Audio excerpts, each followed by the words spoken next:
it back with the no glare map. All I had to do was pull the shade down. I would have got rid of that annoying glare.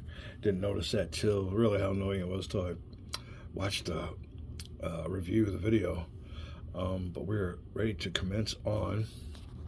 We have only 3 brigades of Buford's cavalry. Yeah, I don't know if they were the ones that were out scouting past Gettysburg. What were they scouting for, some boots or something? Maybe it was the Confederates. Yeah, the other way around, but they ran into each other right across the river. It took out a cavalry brigade that couldn't make their escape. So now it's time for our next chit. And our first chit to be drawn by the Union side. The second chit is the Reynolds chit. We'll go over here. And it says Reynolds automatically. The second chit played on turn 1 of July 1st. Activate all units of the 1st Corps on the map. The ones that are already on the map. Add 1 die roll modifier to the command roll removed from play after use. So he does not go back into the pile. Let me see here. Everything ready for a roll. +1. Oh. Very, very bouncy glass cup. All right, it'll be a 5 for what was that? Reynolds. That's the 1st Corps. Oh, 1st Corps, all right. So there you go, 1st Corps. They're already on the map. So we got a 5, which equals out to 10. Wow. Everybody moving fast in this version of Gettysburg. So there you go. This will be taken out, and we'll be able to move 10. I mean, see where we want to move to? We'll be right back, I guess. There you go. Now, there's what's called, I guess, a command range. You have to be within 4 hexes of a fellow unit. So these guys, I don't think it goes for the first turn when they first come on the map, but there's another thing called reinforcement movement points where they only move a quarter on the road, but they can't stop next to a unit, so we'll be taking full advantage of that. But the Confederates have been delayed. These are the only ones on. We have put off old Heath and the rest of his corps 2 turns, not just 1. We went for the maximum 2 turns on 3, and we got the maximum of 4 victory points. Let me go check this out real quick. We'll be right back with Gettysburg. Okay, big correction. It was not a 5. I guess I'm looking through. I don't know what my excuse was, but it is a 4. So we don't want to get too greedy. We want to get everything the right way. So maximum of 8 instead of 10. So that's still pretty good. So when we come back, I'll move old 1st Corps. See what I do. We'll be right back. Reinforcement march movement. Now they can move a quarter of their speed, but they can't stop next to an enemy unit or a friendly unit on the same road. Wow. So I guess it gives 1 unit a chance just to get the heck out of there. The rest of them have to move the same way, but we will use that. It gives them gotta have a hex space between them, I guess. Oh, can't move adjacent to an enemy unit. There you go. Oh, they may only move along roads through connected. Yeah, all road. Okay, let me check that out. I'll be right back. All right, that puts Paul's brigade, which I believe is the strongest with that right number, tactical efficiency rating. Puts him all the way in Bishop. All the way down there with the quarter move. And I can move the rest of them the same way, but the next one will have to end up in this little wood spot along Seminary Ridge. We'll be right back. Zoom out. There you go. The reinforcements have come on. There's only 2 brigades that can come on. One is, let's zoom the leader together, Baxter. I'm sure all you veterans know their names, and Paul. So that's as far as they can get. The ones that were already on the map using their 8 movement points. That's as far as they could get, using that road movement to get up there on that hill without paying a big cost. Now that's the only ones that can move. Buford's brigades and the 9th Corps can't move until their chit's drawn. So that is it for them. Now we will go. It should be the Confederate States our chit draw, but they have no more chits in the chit cup. So when we come back, I got a dog I got to walk, and we'll continue from the command cup, pulling a chit from one of the Union leaders. We'll be back.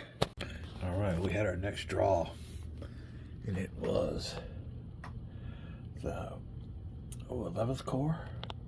11th Corps also has the drawn artillery available to it. I want to make another note that Buford has an artillery unit with that one up in the upper right-hand corner, but it only provides them with a half of a point diral modifier. So that last combat, what you lost his cavalry unit wouldn't have been worth adding artillery to it. So we will just kind of keep this artillery up here. This is a reminder that they can have one handed to them or added with them for any future combats. Like I said, that last combat was so far gone. There's no reason to have a artillery unit. We will start moving the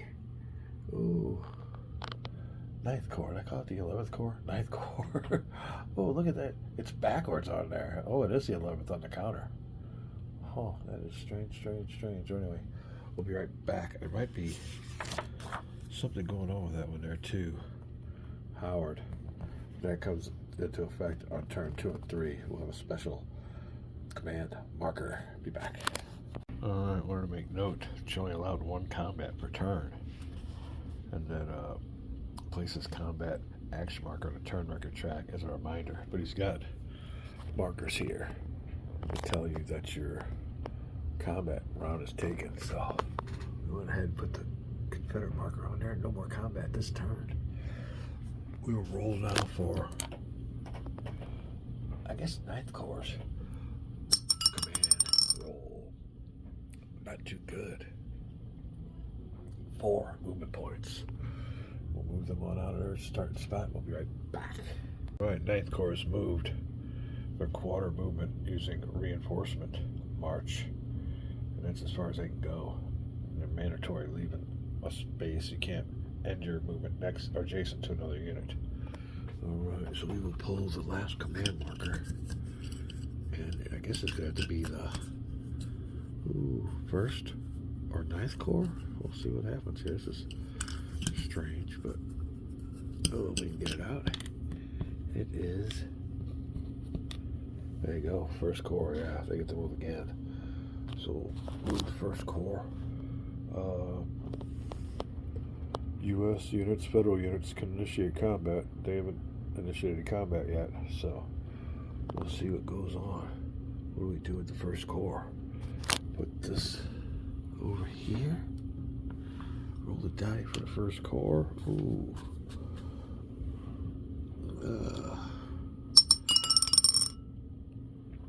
We can get it right this time. 5.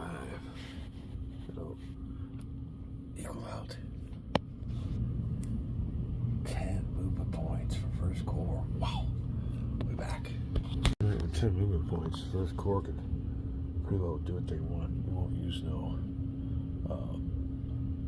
reinforcement march anymore. So we'll just be able to use 1 movement point per road. But another thing we have to do is making sure we are in, what is that called?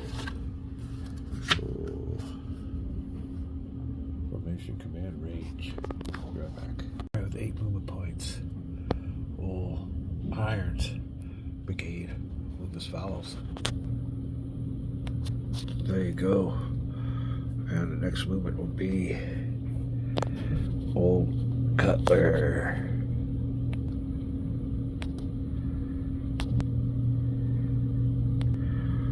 There you go. Zones of control mean something. And you have to have a mandatory attack if you were adjacent, so no mandatory attacks. We'll sit there in a defensive position. We could have moved those 2 up and had an attack, taking care of our combat round taken, but I think we'll hold off here for now in a good defensive spot. Although, it might have been good to go against them. Let me see if I want to do that back. That's the furthest those units can go. So we'll be right back. Yeah, on second thought, I think we will go for an attack. So we'll be back. We restart this video. We will figure out how to do the attack. It's all new to us, new game. But yeah, I think we'll go ahead and do that. Therefore, moving the Union marker to combat round taken. But that'll be the end of the turn anyway, so that was another reason why I wanted to do the attack. But I think we'll do that instead of sitting there waiting for the big old stack to come next turn. Be back. Alright, in the system here, you add up the factors on the left, which would be a 1-to-1 attack. And like they say in the rules, you definitely want more factors than your enemy. But down here, 1-to-1 means there are no die roll modifiers, but all the attacking units have to roll for losses. So what you'll do here now is roll that tactical advantage number, what that's called, TR, whatever, that second number, 3 or less.